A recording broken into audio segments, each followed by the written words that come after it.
राजस्थान में इस साल चुनावी साल है और इस साल में बड़ा फैसला लिया है राजस्थान सरकार ने छात्र संघ चुनाव ना करवाने को लेकर।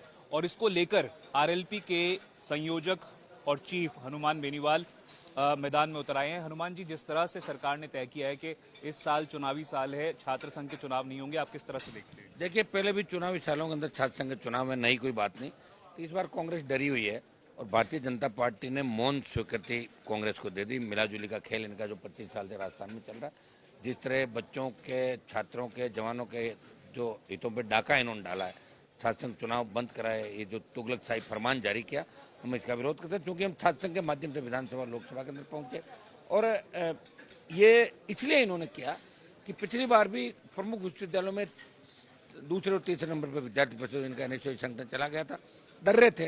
क्या बीजेपी इस मुद्दे को उठा रही है सर? आपको लगता है कि दोनों में वो मिल लिया ना, दोनों कर लिया ना, नहीं मत कराओ चुनाव, इतना ही होता है, टेलीफोन पे बात हो जाती है। सीएम ने ये भी तो कहा था कि वसुंधरा मेरी सरकार बताई, इससे ज्यादा मिलाजुली का क्या खेल हो सकता है? इसमें मिलकर इन्होंने काम किया।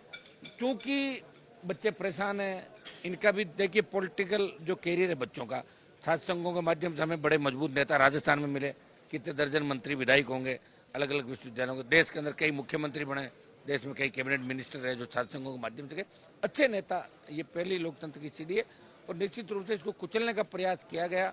जिस तरह स्वायत्ता छात्र संघों की और विश्वविद्यालयों के, इसके अंदर सरकार ने एंट्री मारने का प्रयास। बेनीवाल साहब, पहले भी कई बार कांग्रेस के अंदर ही बड़े मुद्दे, पेपर लीक जैसा मुद्दा, सचिन पायलट मुखर रहते थे, इस बार नहीं छात्र संघ के चुनाव को लेकर मुखर हो रही है, कैसे देखते हैं आप? अब पता नहीं उनकी क्या मजबूरी होगी, वो तो वही बता सकते हैं। पॉलिटिकल मजबूरियां होगी उनकी, कोई न कोई। हमारी तो कोई मजबूरी है नहीं, लेकिन मुखर है। वो तो सवाल उनसे ही पूछा जाए कि वो क्यों नहीं बोल रहे हैं। वो या तो डरे हुए होंगे, दोनों से डरे हुए, मतलब बीजेपी से भी डरते हैं, कांग्रेस से भी डरते हैं। आदमी एक से डरता है तो काम निकल जाता है, जब दोनों से डरने लग जाता फिर तो हाँ, दोनों से डरे हुए। वो कारण क्या है? कारण की तय में जाओगे तो आपको भी पता लग जाएगा। तो बीजेपी से भी डरे हैं, कांग्रेस से भी डरे हुए हैं। इसलिए छात्र तो युवा है वो, और उनको युवाओं के मामले में बोलना चाहिए। चाहे उनका कहना चुनाव नहीं, उससे कोई फर्क नहीं पड़ता। उनको मुख्यमंत्री को सलाह देनी चाहिए कि छात्र संघ के चुनाव होने चाहिए। बाकी कई मामलों में बोलते हो, इसमें तो आपने हाथ बढ़ाया था उनकी तरफ आगे। मैं तो चाह रहा था कि वो अलग पार्टी बना के हम गठबंधन करते, इतनी हिम्मत उनकी है नहीं। मैं तो लड़ ही रहा हूँ राजस्थान के अंदर, आप देख रहे हैं। और 14 सितंबर हमने घोषित करी है, 1 लाख से ज्यादा छात्र जवान इकट्ठे होंगे विद्याधर स्टेडियम के अंदर। मुद्दा यही रहेगा हमारा, यूथ का मुद्दा, और हम राजस्थान सरकार के घुटने टिकवा देंगे उस दिन।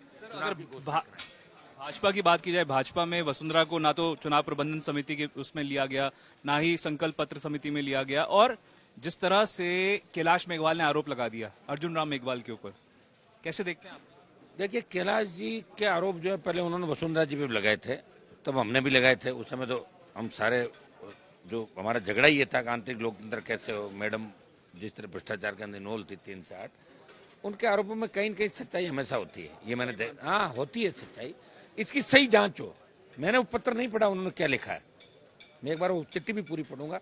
लेकिन उस मामले में प्रधानमंत्री को बयान देना चाहिए कि बीजेपी का एक वरिष्ठ नेता कैलाश मेघवाल, जो विधानसभा के अध्यक्ष रहे, प्रमुख नेता राजस्थान के, और प्रमुख नेता अगर एक मंत्री पे आरोप लगा रहा है, तो प्रधानमंत्री जी आपके यहाँ कहाँ सब ठीक है, ये तो बताओ, ठीक है कहाँ बीजेपी के अंदर? कांग्रेस तो लड़ी रही है, तो बीजेपी भी ठीक नहीं है।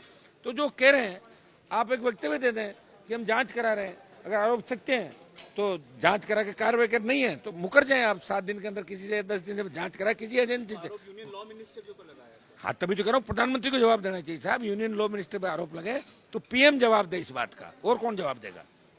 साफ तौर पर कहते हुए कि छात्र संघ चुनाव के मुद्दे पर कांग्रेस और बीजेपी मिली हुई है, मिली भगत की राजनीति राजस्थान में हो रही है, और ये भी कहते हुए कि भ्रष्टाचार का जो आरोप लगा है केंद्रीय मंत्री के ऊपर, उसके बारे में जवाब जो है वो प्रधानमंत्री को देना चाहिए।